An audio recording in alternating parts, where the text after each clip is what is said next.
estava andando em cima do asfalto.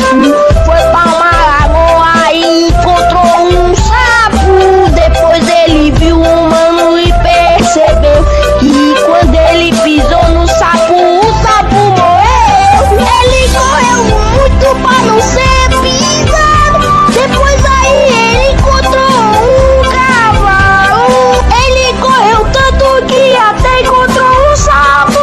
Ele bicho salto e correu até o mato.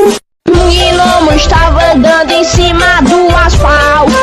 Foi pra uma lagoa e encontrou um sapo. Depois ele viu um mano e percebeu que quando ele pisou no sapo, o sapo morreu. Ele correu muito pra não ser pisado. Depois aí ele encontrou um cavalo. Ele correu tanto que até encontrou um sapo. Ele bicho salto e correu até o mato. Um gnomo estava andando em cima do asfalto. Foi pra uma lagoa e encontrou um sapo. Depois ele viu um mano e percebeu que quando ele pisou no sapo, o sapo morreu.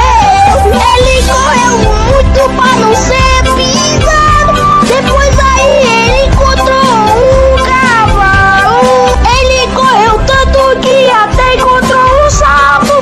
Ele bicho salto e correu até o mato. Um gnomo estava andando em cima do asfalto. Foi pra uma lagoa e encontrou um sapo.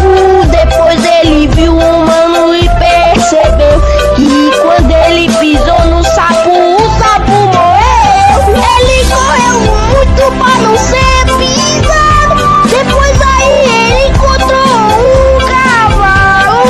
Ele correu tanto que até encontrou um sapo.